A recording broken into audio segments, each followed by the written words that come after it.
खरोसा येथील नवभारत विद्यालयात 2001च्या 10वी बॅचचा स्नेहमेळावा संपन्न। खरोसा येथील नवभारत विद्यालयाचे 2001 चे 10वीच्या विद्यार्थ्यांचा स्नेहमेळावा आयोजित करण्यात आला होता। 2001च्या 10वी वर्गातील माजी विद्यार्थ्यांनी दिवाळीचे औचित्य साधून स्नेहमेळावा आयोजित केला होता। या मेळाव्यासाठी बाहेरगावी असलेले मित्र मैत्रिणी जमा होऊन गेल्या 25 वर्षाआधीच्या आठवणींना उजाळा दिला। मैत्रीच्या आठवणींच्या गंधानं आणि भावनांच्या ओलाव्यानं भारलेला एक आगळा वेगळा दिवस। नवभारत विद्यालय खरोसा येथे 2001च्या माजी विद्यार्थ्यांचा स्नेहमेळा हा सोहळा मोठ्या उत्साहात आणि प्रेमळ वातावरणात पार पडला। एकेकाळी एकत्र बाकावर बसलेले, एकत्र स्वप्न पाहणारे मित्र आज आयुष्याच्या विविध वाटांवर यशस्वी झालेले असले तरी शाळेच्या आठवणींनी सगळ्यांना पुन्हा त्या बालपणीच्या दुनियेत नेलं। जुन्या किस्स्यांनी, शिक्षकांच्या आठवणींनी आणि शाळेच्या प्रत्येक कोपऱ्यात दडलेल्या त्या सोन्याच्या क्षणांनी सगळ्यांना भारावून टाकलं। या स्नेहमेळाव्याच्या निमित्तानं शाळेच्या 25 वर्षांच्या गौरवशाली प्रवासाचा उत्सव साजरा करण्यात आला। खरोसासह परिसरातील असंख्य विद्यार्थी या शाळेत शिकून आज विविध क्षेत्रात आपलं नावलौकिक करत आहे। त्यांना पुन्हा एकत्र आणण्याचा हा संकल्प ऐकून प्रत्येकाच्या डोळ्यात आनंदाश्रू तरळले। कार्यक्रमाच्या शेवटी सर्व उपस्थितांनी एकमुखानं शाळेच्या प्रगतीसाठी, एकतेसाठी आणि नव्या पिढीला प्रेरणा देण्यासाठी सतत कार्यरत राहू असा संकल्प केला। यावेळेस मुख्याध्यापक परमेश्वर स्वामी, प्रमुख पाहुणे NP डोके, माजी मुख्याध्यापक शेषराव बिराजदार, त्याचबरोबर Bhatmode sir, Aurade sir, Navkhande sir, Dnyaneshwar Musande, Ismail Maharaj, Rahul Doke, Amit डोके, बाबा राठोड, फारुख शेख, विकास सांगवे, गहिनीनाथ साकोळे, प्रमोद बिराजदार, बालाजी नरवटे, राजश्री सांगवे, निशा मुसांडे, ज्योती चोपणे, अश्विन स्वामी, अलका डोके, उषा नरवटे, प्रिया शिंदे, सुचिता जाधव, मीरा मुसांडे, मुक्ता परताळे यांसह माजी विद्यार्थी आणि नवभारतचे शिक्षक वृंद उपस्थित होते। बालपण एकदम छान होते। नाव काय सांगा आपलं? माझं नाव गंगाधर बाबुराव। मी नवभारत विद्यालयाचा विद्यार्थी आहे आणि माझे शिक्षक अति चांगले होते माझ्यासाठी आणि मजा येत होती मला शाळा शिकताना, एवढी की मला चांगलं वाटत होतं, परंतु मला बोलायचं धाडस नव्हतं, म्हणून मी तुमच्या कॅमेऱ्यासाठी सध्या बोलत आहे। आत्ताच्या गोष्टीला सगळ्यात महत्त्वाची गोष्ट म्हणजे मोबाईल एवढा बेकार आहे ना। बाई काय म्हणते, आई काय म्हणते, बाळा रडू नको बाळा, मी पाण्याला जात नाही, मी मोबाईल देते आणि मग मी पाण्याला जाते, अशी ही अवस्था सध्या झालेली आहे। आणि कोणतेच खेळ आता खेळले जात नाही, फक्त येऊन जाऊन काय ती थोडासा मोबाईल आणि काय ती दोनच गोष्टीचा खेळ चालतो, एखादी बॅट बॉल आणि एखादी बस मोबाईल। आधीचे खेळ सगळे पूर्ण बंद केलेले आहेत। त्याच्यामुळे मानसिक विकास करणं गरजेचं झालेलं नाही आहे लोकांना, कारण सध्या आपल्याला प्रेम कमी झालेला नाही, आधी खेळाचं महत्त्व राहिलेलं नाही या लोकांना, म्हणून बारक्यापासून मोठ्यापर्यंत नुसतं गोळ्या देते, बाय मी नुसतं गोळ्या देते म्हणते आणि दवाखान्यात नेते आणि इंजेक्शन देते बाळाला म्हणायचं काम झाले सध्या। त्याच्यामुळं कधी सध्या गरजेचं आहे शाळेत येणं, शाळेतला विकास घेणं, शाळेतल्या सरासंगत टाकून पूर्णपणे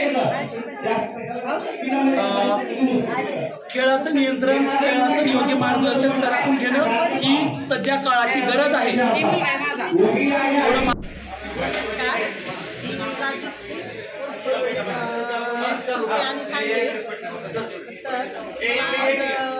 आमचं बॅच आहे 2001 आणि 10वीची विद्यार्थी।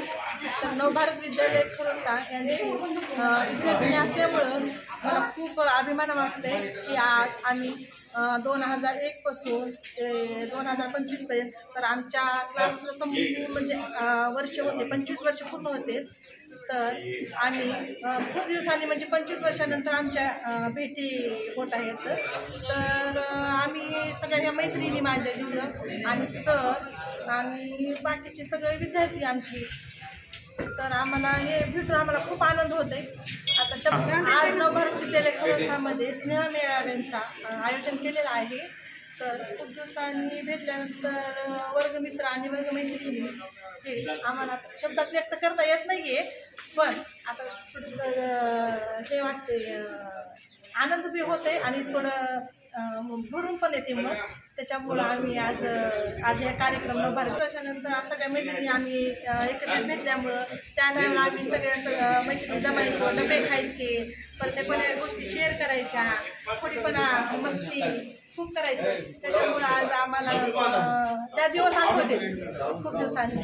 त्याच्यामुळं आम्ही आज पण तेच लक्षात येते की तेच दिवस, तेच मैत्रिणी, तेच आठवणी खूप आठवते. आणि बोलायचं म्हणलं तर हेच आपलं नमस्कार, उषा बालाजी माने. मला 2001 मध्ये बॅच आहे आमची. आणि मला असं वाटतं की नवभारत विद्यालय भरोसा आम्ही इथं शिक्षण घेतलं आहे. आणि ह्या इमारतीखालीच आम्ही जेवण केलं. परत ह्या 4 भिंतीच्या मध्येच आम्हाला सगळं शिक्षण भेटलं. छान विद्या भेटली आणि त्या विद्येचा आम्हाला अभिमान आहे. वर्ग शिक्षक आणि माझ्या मैत्रिणी आणि माझे मित्र आम्ही खूप मस्ती आणि मजा केली. आम्हाला असं आता आम्ही किती 25 वर्षानंतर भेटतोय आणि मला इतका आनंद होत आहे ना की शब्दात सांगणं व्यक्तच होत नाही आहे. मला असं वाटते की खूप शहर येतात माझ्या अंगावर असे. म्हणजे सरांना काही सर आता आमच्यात नाही आहेत. म्हणजे खूप आवडते सर भातमोडे सर होते आहेत. पण मला आता इतका आनंद होत आहे ना की म्हणजे असं इथं शाळेमध्ये येऊन माझ्या सगळ्या लहानपणच्या आठवणी मला व्यक्त करायला वाटतात आता की मी कशी मस्ती केला तर आम्ही. म्हणजे असं शिक्षकांचं म्हणजे असं थोडंसं. सध्या काय करता तुम्ही? गृहिणी ना? गृहिणी आहे मी आता सध्या. जी मला असं. कुठलं सासर? सासर कुठलं? कासरखेडा आहे माझं. कासरखेडा. मिस्टर काय करतात? मिस्टर माझे MA आहेत. मला म्हणजे असं वाटत नव्हतं मला की मी गृहिणीच आहे. मला शिकायची खूप इच्छा होती पण घरच्या परिस्थितीमुळे मी शिकू शकले नाही. पण माझ्या मिस्टरांनी माझी पूर्ण इच्छा पूर्ण केल्या. म्हणजे मला काही शिकायची वगैरे नाही ना. माझी मुलगी आता इंजिनिअरिंग होत आहे. लास्ट चालू आहे आणि मुलगा ITIला आहे. तुमचं जे स्वप्न आहे ती मुलगी साकार करणार? हां, माझी मुलं आणि मुलगी माझे जे स्वप्न आहेत ना ते पूर्ण करता येतात. आणि मला शाळेचा इतका अभिमान आहे. त्या मुलांनीच मला घेऊन आले की चल मम्मी बघूत आपण. असं म्हणजे मला खूप आनंद होत आहे ना इथं शाळेत येऊन. इतकं की मी सांगू शकत नाही शब्दामध्ये. असं वाटते ना मला थोडं एन्जॉय करायचे. आता लहानपण माझं आठवत आहे. लहानपणच्या सगळ्या गोष्टी मला इथं आल्यानंतर सगळ्या व्यक्त होत आहेत माझ्या. खेळावं असं वाटतंय. आमचा खेळ म्हणजे चिप्प्या, खो खो खूप खेळायचो आणि मजा करायची. पण तो खेळ आता राहिला नाही ना मोबाईलच्या दुनियामध्ये? आता मोबाईलची दुनिया आहे. कम्प्युटरची दुनिया आहे. काहीच नाही आता. म्हणजे मुलं सगळे छोटे मुलं सुद्धा मोबाईल. त्यांना खेळाचं काही ज्ञानच नाही आहे आता. शारीरिक शिक्षणाचं त्यांना खूप महत्त्व नाही. मग तुमचं बालपण चांगलं होतं का तसं? नाही, आमचं खूप बालपण छान होतं पण आताचं बालपण नाही आहे छान. आताचं बालपण मोबाईलमध्ये हरवून गेलं. आमचं बाळ छोटंसं बाळ जर असलं ना आई रडत असताना तिला मोबाईल देते. कारण आमच्या मुलीने केलं. डायरेक्ट आम्हाला खेळायला शिकवलं, बाहेर पाठवलं. कारण आता बंदिस्त जीवन झालेलं आहे. नाही आम्हाला बंदिस्त जीवन नाही आहे. आता मला खूप आनंद होते की आम्ही ग्राउंडमध्ये येऊन आता खूप धमाल करणार आहे. असं मला खूप इच्छा माझ्या शिक्षकांची आणि माझ्या म्हणजे वर्गमित्रांची. मला इतका अभिमान आहे ना की ज्ञानेश्वर, फारुख शेख आणि राहुल डोके यांनी जी चांगला निर्णय घेतला आहे ना ह्या मुलांनी की आम्हाला संघटित आणि एकत्रित करण्याचा प्रयत्न केला आहे त्यांनी. म्हणजे आम्ही सासरमध्ये असताना सुद्धा त्या मुलांनी इतका प्रयत्न केले की आम्ही सगळ्यांचा कुणीतरी मोबाईल नंबर घेतले, ग्रुप ॲड केले आणि आम्हाला सगळ्यांना एकत्रित आणण्याचा प्रयत्न केले. आणि मला खूप अभिमान आहे ह्या सगळ्या लोकांचा. आणि मला गर्वानं सांगते मी की माझ्या शिक्षक लोकांनी मला खूप छान ज्ञान. माझं नाव ज्योती बाबुराव राऊत उर्फ ज्योती बालाजी सोनी. मी माझी जन्मभूमी पण हीच आहे आणि मला लग्न झाल्यानंतर दिले पण इथंच भरोशामध्ये. आणि आमचं ग्रामदैवत रेणुका देवी तिच्या पावन आशीर्वादाने आणि या नवभारत शाळेमध्ये आम्ही 10वी 2001मध्ये कंप्लीट केलेलं आहोत. जवळजवळ आमच्या 3 बॅच होत्या अ, ब आणि क. यामध्ये आम्ही मिनिमम 60 म्हणलं तर 180 विद्यार्थी होतो. 180 विद्यार्थ्यामधून 110 किंवा 5 विद्यार्थी तर आमचे नोकरदार बनलेत. उदाहरणार्थ एक PSI बनलेला आहे, कोण शिक्षक झाले 10-20 जण, कोण कर्मचारी आहेत, कोण मुंबईला कन्स्ट्रक्शन करायला येतं, काही मुली पण शिक्षिका झालेल्या आहेत. सगळे शिकलेले आहेत. सर्वांनी म्हणजे आमच्या नवभारत विद्यालयामध्ये इतके गुणवान शिक्षक होते आणि विद्यार्थी पण तसेच होते. पहिल्याचं शिक्षण महत्त्वाचं होतं. सर्व शिक्षक जीवपणाला लावून शिकवत होते. त्यामुळे पहिल्या धड्यापासून ते शेवटच्या धड्यापर्यंत चॅप्टर हा कंप्लीट झालाच पाहिजे असं ह्या पहिल्यांच्या आमच्या शिक्षकांचा आदर्श होता. त्यामुळे आमचे सगळे शिक्षक आणि विद्यार्थी पण चांगले असल्यामुळे सर्वांचा विकास झाला. त्यामुळे 50% विद्यार्थी आमचे सगळे सायन्सवाले झालेले आहेत त्याच्यामुळं. आणि सध्याचं कसं झालं आहे, आमचं बालपण खेळण्यात उदाहरणार्थ लगोरी, विटी दांडू सुद्धा आम्ही शाळेत खेळायचो. दोऱ्यावरल्या उड्या, खो खो, कबड्डी, पुन्हा संगीत खुर्ची, ही अगोदरचे खेळ आम्हाला घ्यायचे. आम्हाला NCCला PP स्वामी सर होते, आता त्यांनी प्रिन्सिपल झाले, पण आमच्या वेळेस शिक्षकांना शिकवायला होते सगळे. मग त्या खेळामुळं आमचा मानसिक अधिक शारीरिक सगळा विकास होत होता. पण आत्ताचा काळ कसा झाला आहे, सगळ्या मुलांना उठल्यापासून ही मोबाईल आहे हातात. त्याच्यामुळे त्या विद्यार्थ्यांना म्हणजे लेकरांना शारीरिक किंवा मानसिक विकास होणं शक्यच नाही. ह्याच्यामध्ये बघलेले कार्टून काहीतरी असं बघणं चालू आहे, त्याच्यामुळे त्या विद्यार्थ्यांचा विकास होत नाही. मी पण एक आईच आहे. माझे 3 मुलं, मला 3 मुली, 1 मुलगा इथंच शिकलेले आहेत. सध्या माझा लहान मुलगा 5वीला आहे, 2 मुली डिप्लोमा पुरण मल्लावटीला इथूनच शिकून गेलेले आहेत. म्हणून मला ह्या शाळेचा पूर्ण अभिमान आहे. सर अगोदरच्या काळात आम्हाला रडते वेळेस लहान असताना खुळखुळे यात्रेतले आणून द्यायचे किंवा पिंग्या घेऊन यायचे, असं खेळ आमचे त्यावेळेस होते. खुळखुळा देऊन समजावत होते. पण आताचे आईवडील हातात फक्त मोबाईल लावायचा आणि लेकराच्या हातात मोबाईल द्यायचा. त्यामुळे काय झालेलं आहे, सगळे विद्यार्थी मोबाईल. मी मोबाईल देते. त्याला मला तेच म्हणायचं. माझा बंधूच आहे, आमच्या एका बॅचमध्ये होतो. म्हणून मला आई म्हणून या सगळ्यांना विशेष सांगणं की प्रत्येक आईनं आपल्या लेकराला मोबाईल देऊ नये. फक्त त्यांनी शिक्षणावर भर द्यावं, पहिले खेळ खेळू द्यावं. घरातच बस, येस तू मोबाईल घेऊन बस असं अजिबात नसते. 4 चौघात असल्यावर एकमेकाचे एकमेकाच्या विचाराची देवाणघेवाण झाल्यावर माणसाच्या विचारात बदल पडते. सगळे काही वाईटच असते असं नसते. त्याच्यामुळे 4 चौघात बसावं उठावं असं माझं वैयक्तिक म्हणणं आहे. आजकाल विभक्त कुटुंब झाल्यामुळं प्रत्येकजण आपला नवरा बायको आणि लेकरं याच्यातच गुंगायचे आणि त्यांनी सणावाराला सुद्धा एकत्रित आल्यावर एकमेकांना बोललं नाही. पण आमच्यात ज्ञानेश्वर मुसांडे आमच्या वर्गातील विद्यार्थी नंबर 1चा सौदागर पिंपरी चिंचवडला पुजारी म्हणून काम करते. एकमेव त्या माझ्या मित्राचं खूप खूप आभार की त्यांनी एवढं गेट टुगेदर वार्षिक स्नेहसंमेलन सगळ्यांना एकत्रित करण्याचं काम ज्ञानेश्वर मुसांडे यांनी केले. म्हणून त्याचे खूप दत्तात्रय गोसावी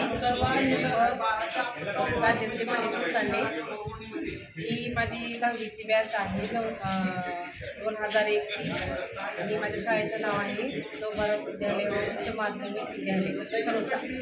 आणि मी आई रेणुकादेवी मातेची मी रेणुकादेवी मातेच्या पावन भूमीमध्ये माझा जन्म झालेला आहे. आणि मी खूप असं अभिमान वाटतो की मला ह्या शाळेचा पण, माझ्या देवीचा पण, माझ्या घरच्यांचा पण आणि माझ्या घरच्यांनी पण शिकू दिलं. माझं 10वीपर्यंत मला शिक्षण झालं. परत मी 12वी पण काढली. आणि माझं सासर आहे पिंपरी, तुळजापूरजवळ माझं गाव आहे सासर पिंपरी. आणि आता मी जॉबला आहे तुळजापूर देवीच्या पवित्र भूमीमध्ये आणि काम करते तुळजापूर देवीच्या मंदिरामध्ये सिक्युरिटी गार्ड म्हणून आहे. मला खूप अभिमान वाटतो की ह्या शाळेमुळं मी शिक्षण झालं म्हणून मी तिथंपर्यंत गेले, नाहीतरी मी गेले नसते. गृहिणी म्हणून घरी बसले असते. आणि माझ्या 2 मुलं आहेत. माझे 2 मुलं आहेत. एक मोठा मुलगा आहे BSCला आणि दुसरा आहे 11वी सायन्सला घेतलेला आहे. माझ्या मुलाने पण 10वी माझ्या ह्या शाळेतच काढलेला आहे. कारण एवढी आठवणी आहेत, तेवढे शाळेतले सगळे बघून मला एकदम आत्ता आलं एंट्री केला. मी कुणाला बोलू, काय बोलू, कसं बोलू हेच मला असं भरून आलं. एवढं असं मन असं भारी वाटलं आणि भरून आलं. मी कुणाला काय बोलू काय नाही असं मला समजत नव्हतं. एवढं पण आठवणी सगळे असं बदल झाले. सगळे अशी मुलं पण असं एवढे पहिले वेगळे होते, आता वेगळे. असं समोर बघितल्यानंतर असं वेगळंच असं वेगळं फील वाटलं. असं आता डबल मला हे असं मला बालपण असं व्यक्त करावं असं वाटलंय. आणि माझे शिक्षक पण सगळे चांगले होते. असं आवडीनवडीचा नाही, मला सगळे शिक्षक आवडत होते आणि सगळ्यांनी साथ दिली. परिस्थिती नव्हती जास्त तरी पण सगळ्यांनी मला साथ दिली. आणि आज मी त्यांच्यामुळे मी आज गार्डमध्ये तुळजापूर भवानीच्या मातेच्या पवित्र भूमीमध्ये काम करते, मंदिरात काम करते. आज लाखो भाविक इथं येऊन दर्शनासाठी हे करते. पण मला दररोज देवीचं दर्शन असतं, पायाचं दर्शन असतं. एवढंही मला शाळेमधून मिळालं, अनुभव भरपूर मिळाले या शाळेमधून. आणि माझं प्रयत्न करते. लोकनायक न्यूज करिता प्रतिनिधी जीवन जाधव, लातूर. लोकनायक न्यूज